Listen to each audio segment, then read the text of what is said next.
Alrighty, boys, this is a truck I don't show much. I talk about it sometimes. 409,000 miles on this truck. I'm gonna try to stay focused and brief at the same time. What do you guys want to know? What all has been done? It's been vandalized. Not really. It's just the driver had a rough day. I think he slid off the road and knocked something down. But anyways, this is my dually. So what's up? This is my only tandem dually trailer I have and own. Once in a while, I gotta take care of my customers. As much as I hate it, I got rid of them all. And then the guys kept wanting one, so I had to go out and get another one. I got a smoking deal. I don't know if my regulars watch. You guys know that I got a, that dually right there. Got a good deal on it. Fixed her up, and part of the package deal, that dually was pulling this tandem dual. So I said, nuh-uh. Cabin chassis is a minimum for this trailer. It's a beefy trailer.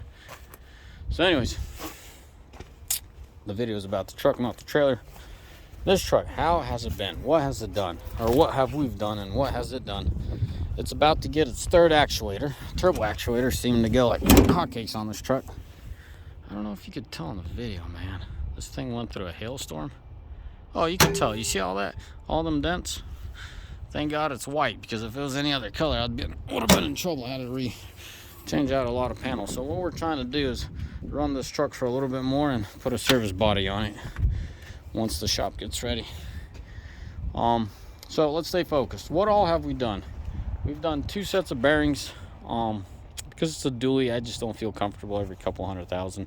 The regular trucks get them every 250-ish to 300. This one gets it every couple hundred. That's where I'd like to see it. Transmission, no issues. Engine, no issues. As I said, the turbo actuator is about to get its third. This truck's about to get its third actuator. We're not liking the exhaust power.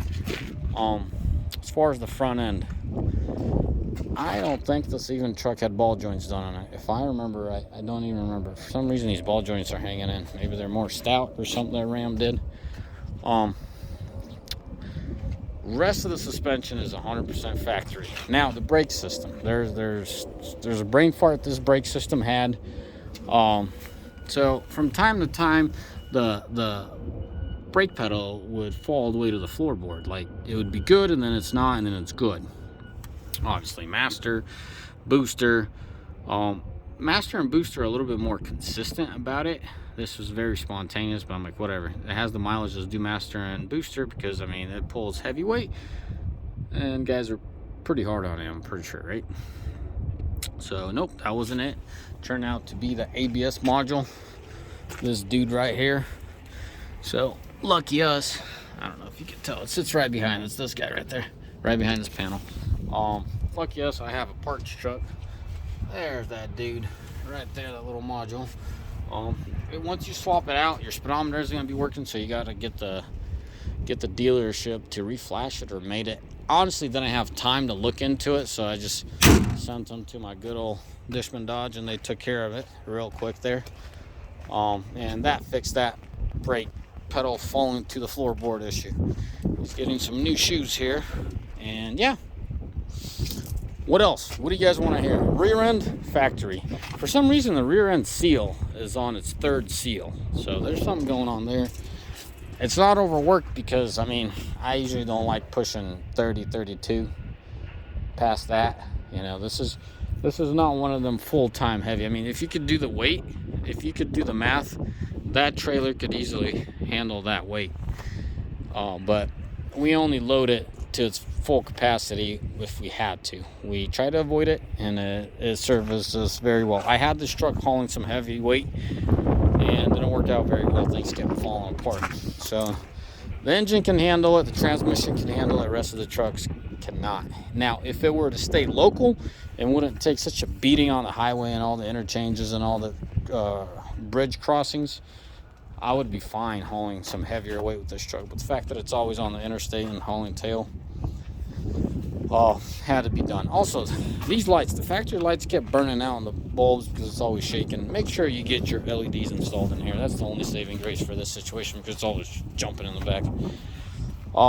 But yeah, yes, once again, suspension's original, gearbox is original. drive shaft is original, rear ends original, transfer cases original, transmissions original, engines original. I mean, what do you guys want to hear? It's beat.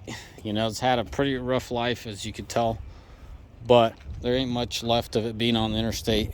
I'm getting close to pulling it off and fixing her all up and putting a service body on it. So yeah, boys, that's that.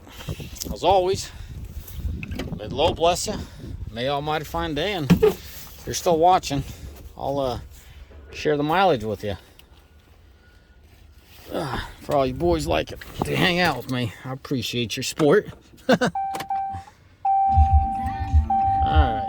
shut her down, blink her off. Okay, what's the gas mileage? Fuel economy. 8.9, which isn't bad at all for this truck, considering the trailer and all the drag it has.